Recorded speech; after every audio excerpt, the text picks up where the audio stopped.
welcome to the sixth and final session of the Supporting Indigenous Youth webinars based on the Dialectical Behavior Therapy Coping Skills work of Miller and Rasmus. This is me. Again, I've got no conflicts of interest, and that again is Max. So we're going to start today, just before I go into the wrap-up of the DBT, I wanted to go back to a concept that we talked about at the beginning, and that's the concept of resilience. And the whole idea, so resilience is a long-standing concept in psychology that's been really well researched and has been a focus of interest in child psychology and in human psychology in general since the 1970s. And there have been a wide variety of definitions and approaches to the idea, and a lot of different things that people have focused on and different outcome measures. And all of that has sort of made it difficult to create something that can be used in clinical practice.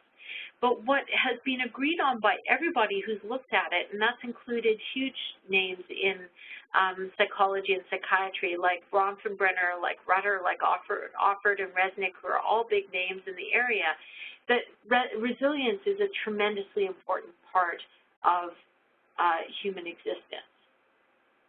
So Michael Rutter, I'm just going to go through some of the basics of this.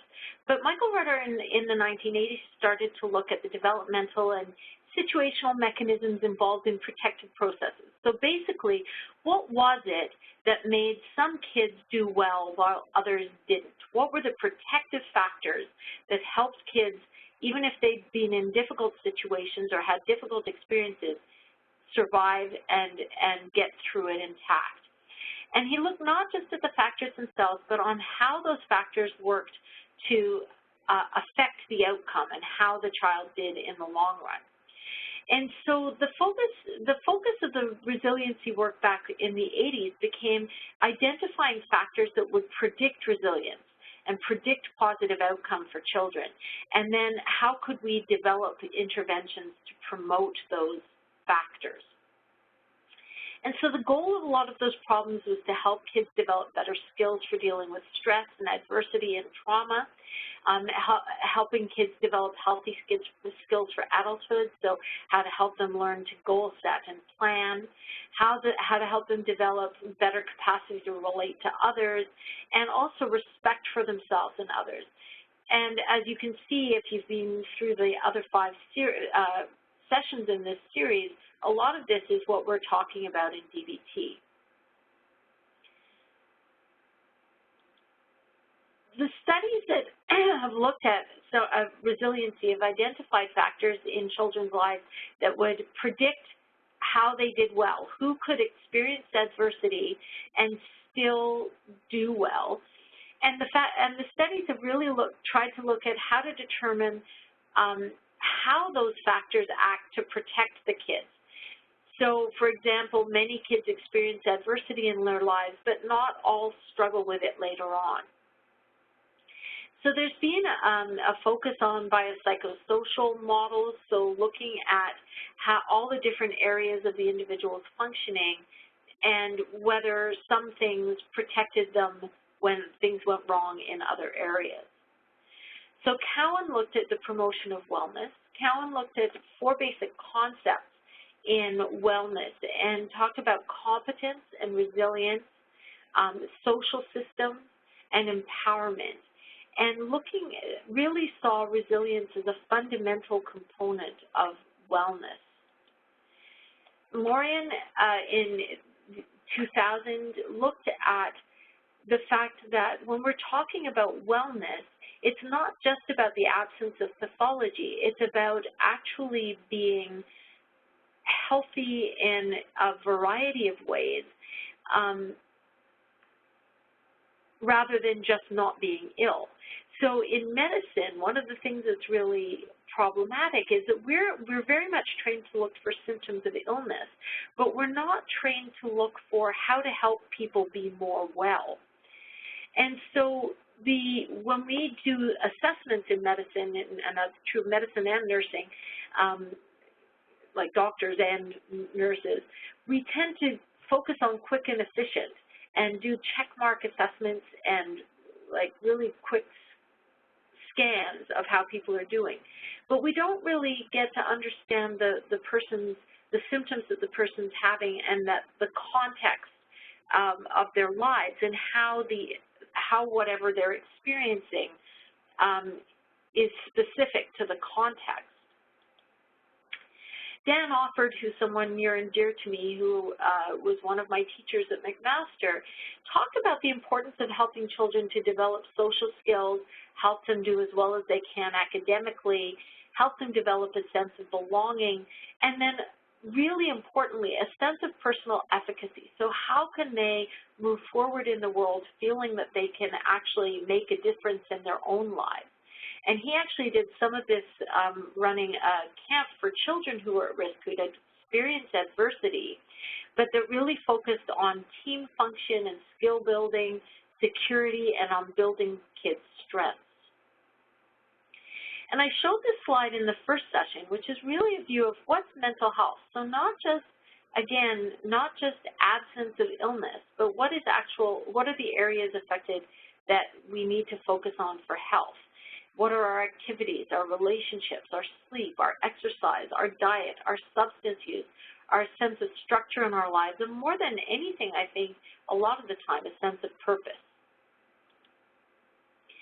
So many people have very little concept of the impact of history on First Nations, and I know that many of you are from First Nations communities yourselves or have worked for a long time in First Nations communities, and you're really aware of this. And we talked in the first session about problems with stereotyping, with prejudices, assumptions on both sides. But the importance of being aware of Canada's history and the trauma to our First Nations communities and the impact that that's having on youth today. And the losses were huge. And again, all of these things, all of these losses of tribal lands, of social structure, of ceremonial and cultural regalia, the status, the loss of family structures and traditional ways of life, all have a major impact on youth even today. And so when we've talked about the residential schools and the impact that that had, when you take away family structure like that, many of those resiliency factors that were built into traditional family structures were lost. And so the important skills for resiliency were often not passed on. Kids weren't taught to be adults in the same way that they had been traditionally. And so the resiliency that was built into the culture was not as effectively passed on. When we talk about the 4 fundamental harms of residential schools, like we did in the first session, we talked about the physical and sexual abuse and the emotional harm that was done to the people in the residential schools, but also how that harm was passed on to subsequent generations.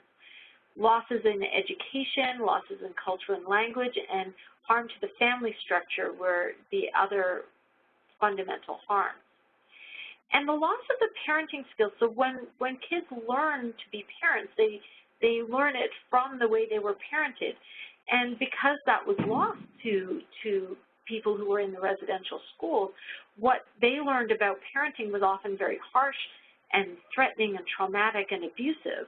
And then that, in many situations, was also passed on to subsequent generations.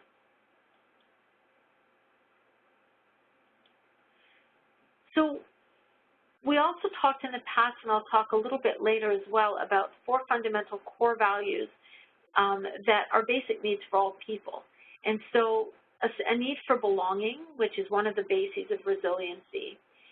Discovering what you can do, your own skills through mastery and building up the skills in your life so that you can develop independence and that power to care for yourself.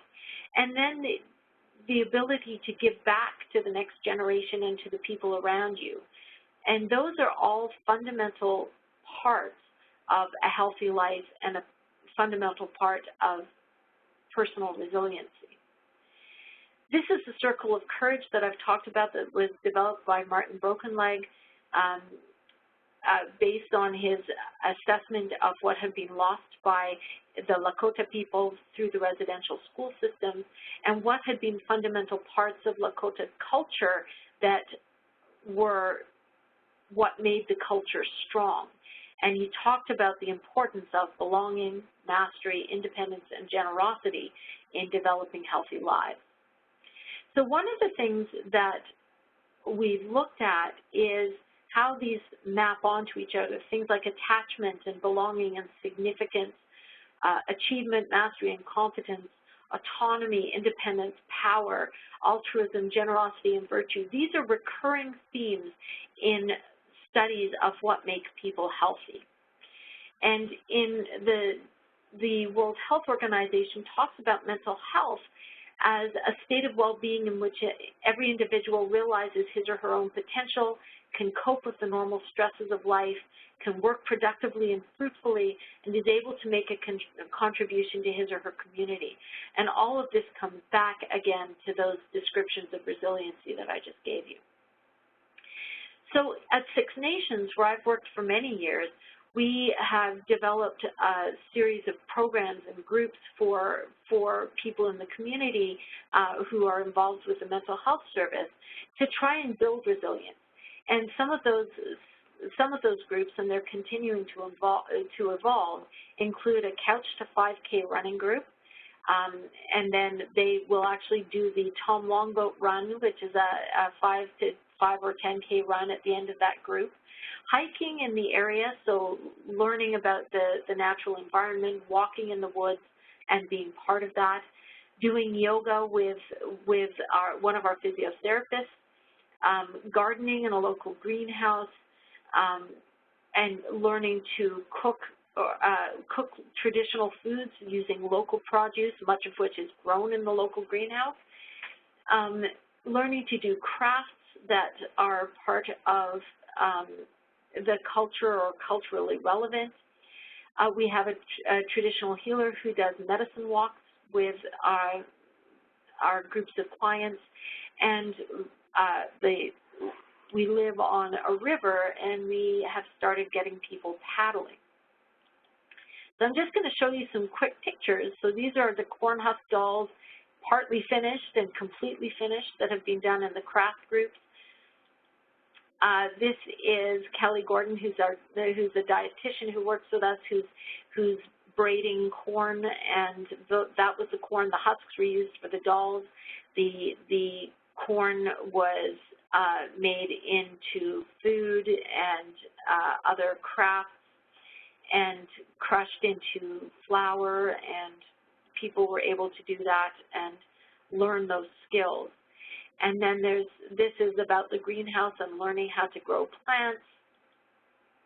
And this is the Grand River and a bridge close to where we live, and people have been learning to paddle on the river.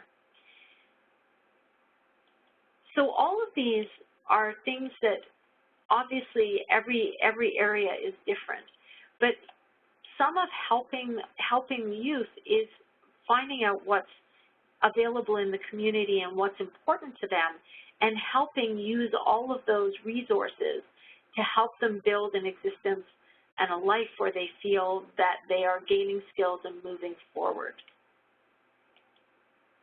So I'm just going to review briefly again the DBT coping skills that we've covered.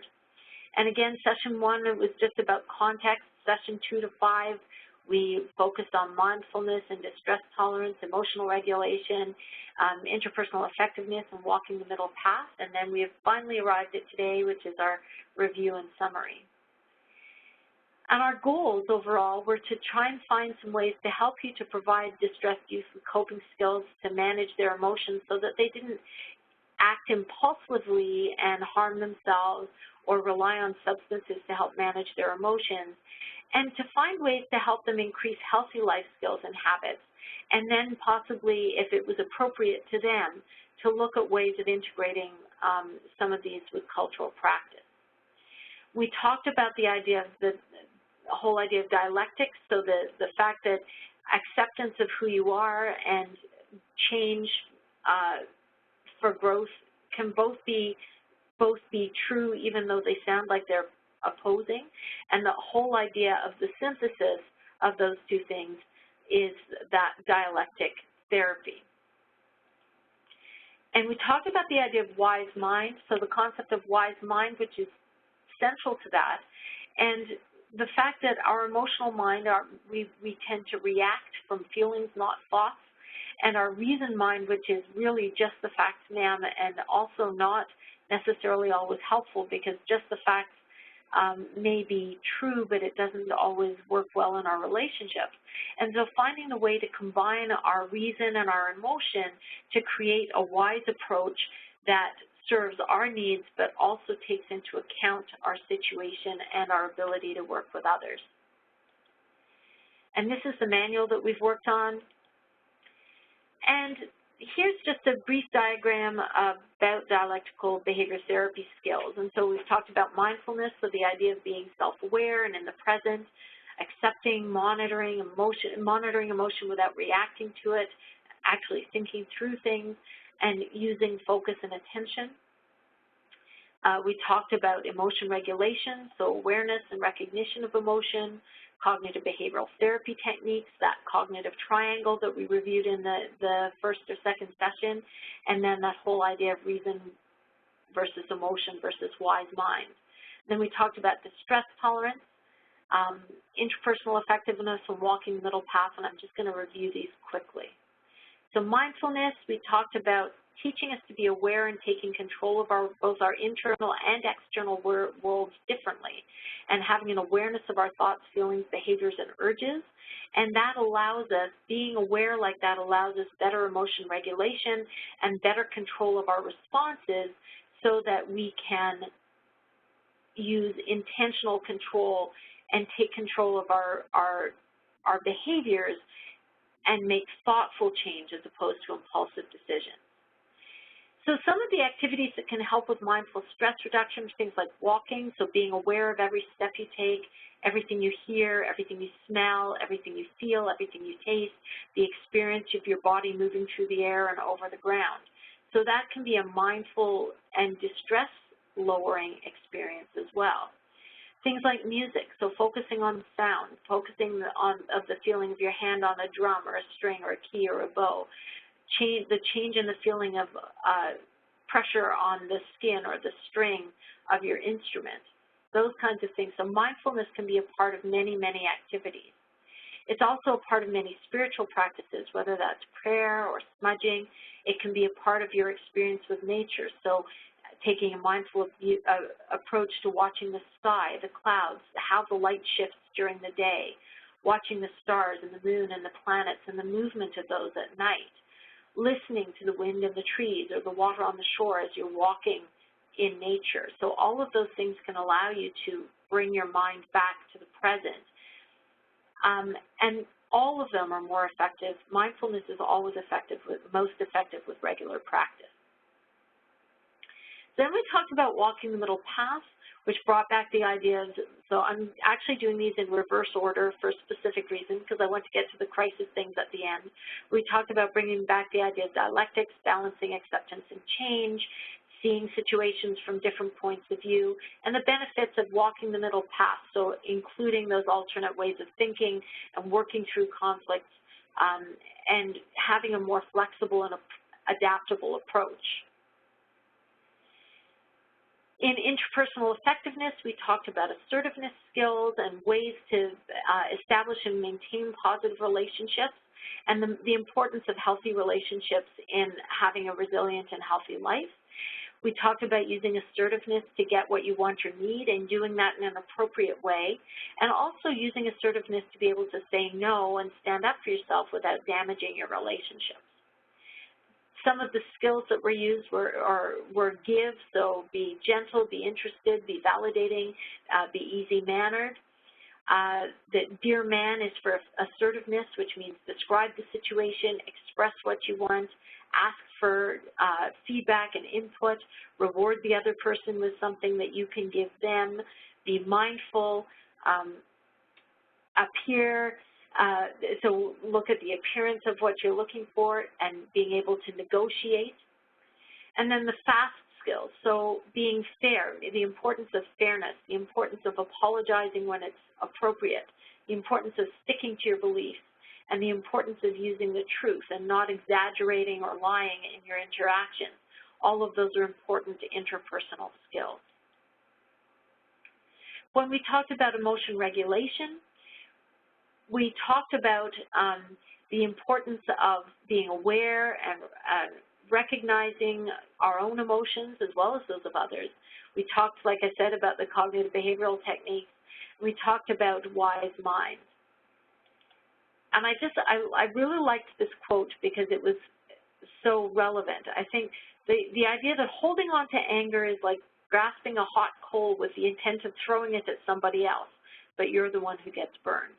And that comes from Buddha. But I think that's something that it really helps people to understand the impact that it can have on us when we hold on to negative emotions. We looked at identifying emotions because a lot of people struggle with that. We looked at the difficulties with emotion where there's been trauma, and that people will often try very hard to avoid emotions because they cause discomfort, and so they will numb them out often with substances or self-harm. We talked about the goals of emotion regulation skills being understanding and labeling emotions and learning to decrease the occurrence and the frequency of unwanted emotions, and that thereby to decrease emotional distress and suffering on an ongoing basis. And we looked at the links between vulnerability and triggers, emotional reactions, behaviors, and then the consequences of behaviors. And the importance of recognizing the difference between urges and actions, that the desire to do something is not the same as doing it. We talked about helping people to accumulate positive experiences, so help them to create a list of pleasant activities that they can do when they're not feeling good to try and pull up the positive emotions. We talked about learning to help people distract and pull their mind back to the positive experiences and away from worries and negative thoughts. And we talked about helping people develop positive long-term goals and plans. And all of that, again, is part of resiliency as well. We talked about developing a long-term plan, meaning shifting values towards a more meaningful approach. And this is where we come back to the idea of generosity, for example, as part of that circle of courage. So contributing to the lives of others, taking care of our relationships with friends and family, engaging with other people, learning to have fun. And have fun is something that people frequently do have to learn to do, particularly if it's not been part of their early experience. Building character is really important, and I use the example of the 7 grandfather teachings because building character is who we are. Taking responsibility, finding leadership roles with our friends, with our communities is really important. And then building achievements, trying to focus on learning. And learning might not be school. Learning might be traditional cultural values, it might be, or it might be learning to be a healer. It might be being a good hunter. It might be learning internet skills so that you can help other people to connect. So all of those things are really important. And then good health is another really big achievement. Good health comes back to basic self-care. And self-care is really important for mood and anxiety and general well-being. So taking care of your sleep, making sure that you get enough sleep, not using screens right before you go to sleep, not letting your sleep cycle get reversed, and then having energy to do things during the day and sleeping well at night. Eating as well as you can, considering a healthy or even possibly a traditional diet. That's something that a lot of people at Six Nations have been doing, is going back to a traditional diet, but getting away from junk food and getting away from unhealthy food choices. And then regular exercise, so trying to develop, and you don't have to do this all at once. It can be a slow, steady gain. Running, walking, hiking, dancing, paddling, sports, games, anything that gets you physically active. And regular relaxation and meditative exercises are really helpful for mood and a very, very important part of general well-being.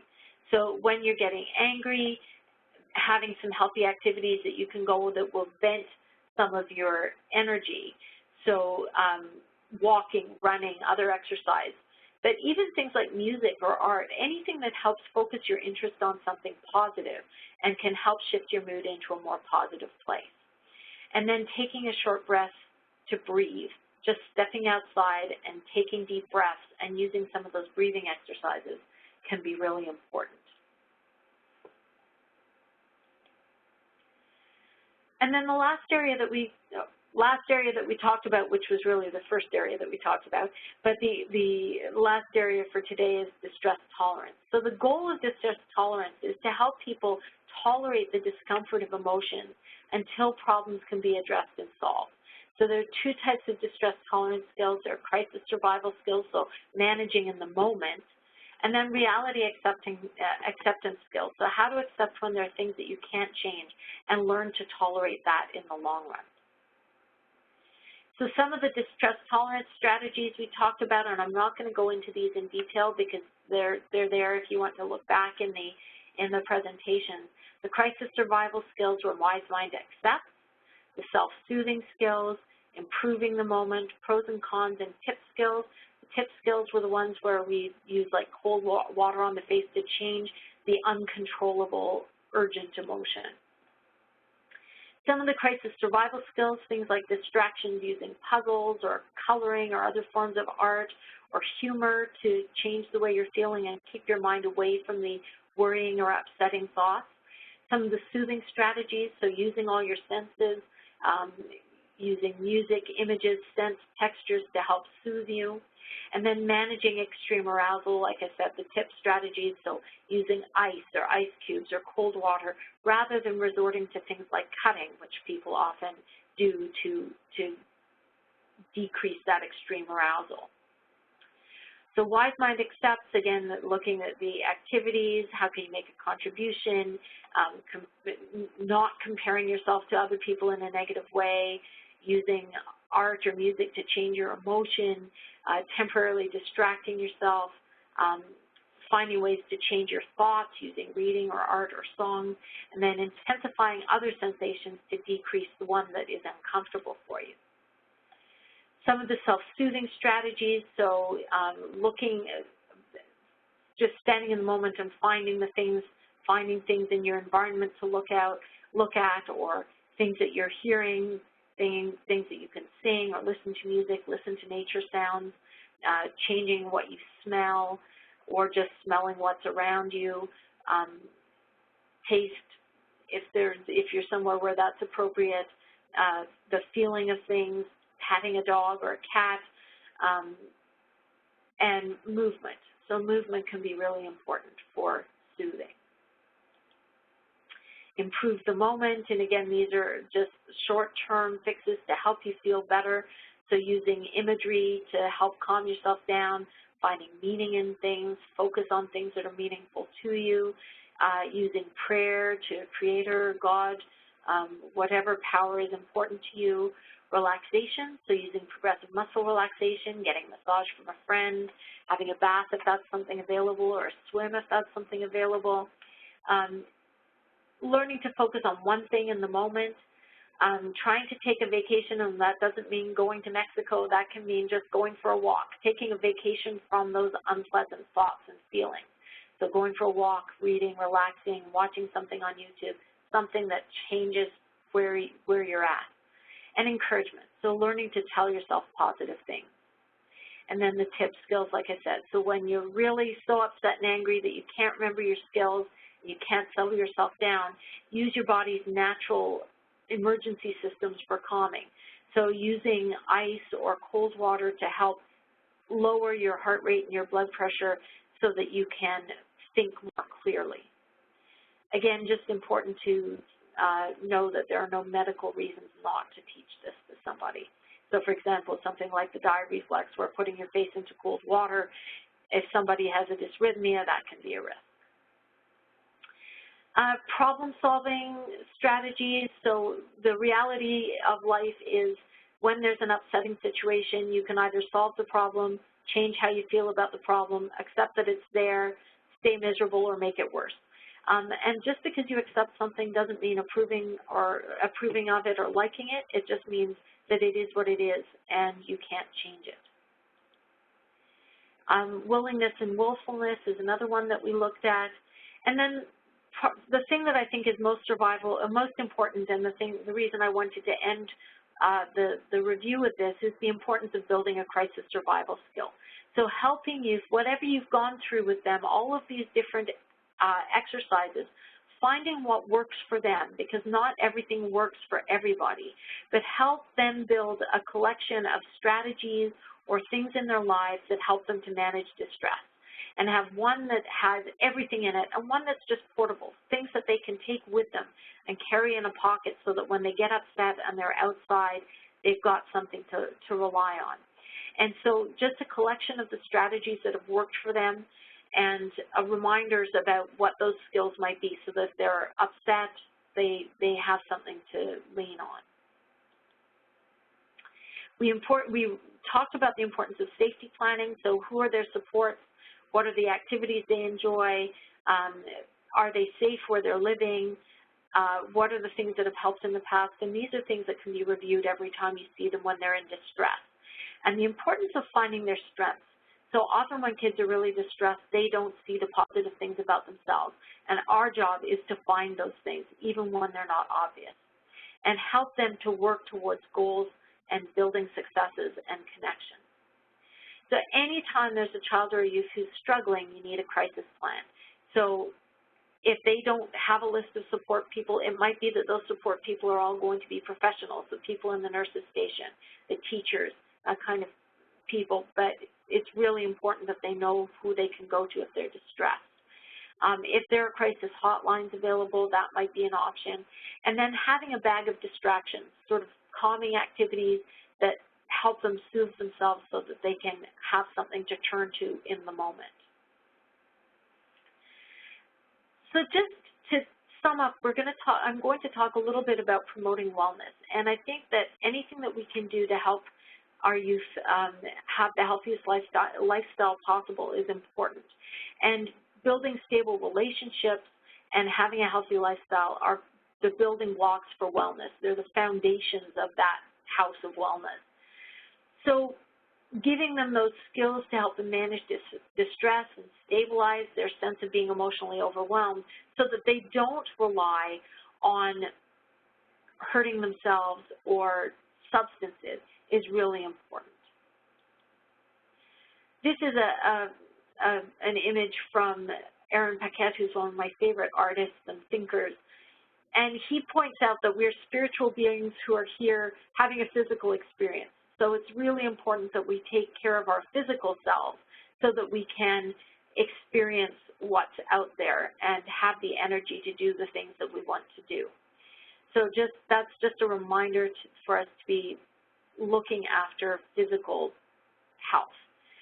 And then the importance of culture and spirituality and it's important that we find out what our clients' beliefs are, because everybody has different views. So they might follow a traditional path, they might be Christian, they might not have any religious affiliation, but they might have some religious practices or cultural practices that they follow, even though they don't see themselves as being Christian or traditional or anything else. But it's what feels right to them and what do they want. So finding out what makes them feel whole is really important.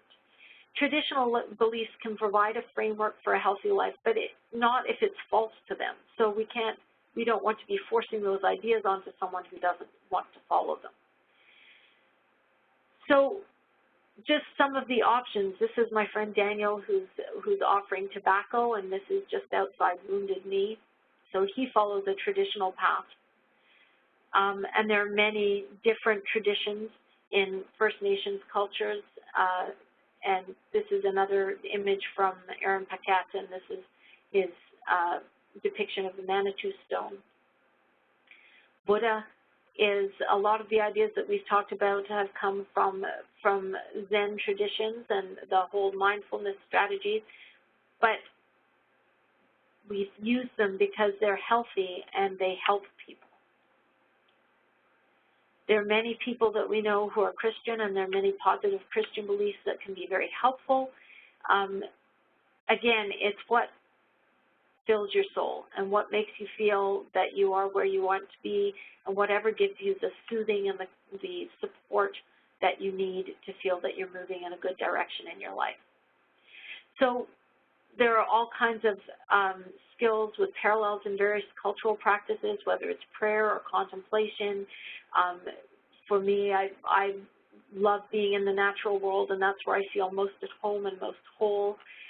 Walking, hiking, paddling, so exercise and finding ways to build mindfulness into your exercise is really important. Music and other, whether it's culturally or sort of traditional cultural music, or whether it's just playing in a band with your friends, music can be a very important part of feeling whole. And then there are true traditional practices, things like smudging and sweat lodges, traditional dancing, that if someone is interested in, if that's part of their sense of who they are, can be very important for them. I'm bringing back the the Circle of Courage, which was based on Lakota cultural tradition, but which is true for most cultures, I would argue. That sense of belonging, everybody having a sense of mastery of skills and a sense of independence that they can look after themselves, and a sense of generosity that they're able to give back to the people they care about and the communities they care about. Helping people build those skills is very important. So in conclusion, I think one of the things that we need to look at is that healthy connections are vital. People need connections to people, to communities, to families. They need connections to the place where they live, to their culture and to their beliefs. They need connections to activities, finding things that they're good at and that they enjoy doing, and connections to themselves. So being able to look at their own strengths, their own goals, their plans, and their sense of independence. And then also looking at a connection on how to give back. So how to give back to younger siblings, to elders, to the community, to the land. And helping youth to develop a sense of who they are, because ultimately who they are in a positive sense requires getting to know them and building relationships and helping them to go out into the world and build other relationships. So finally, again, the goals were to provide some skill-based options for you to help care for distressed youth. These aren't a cure for anything.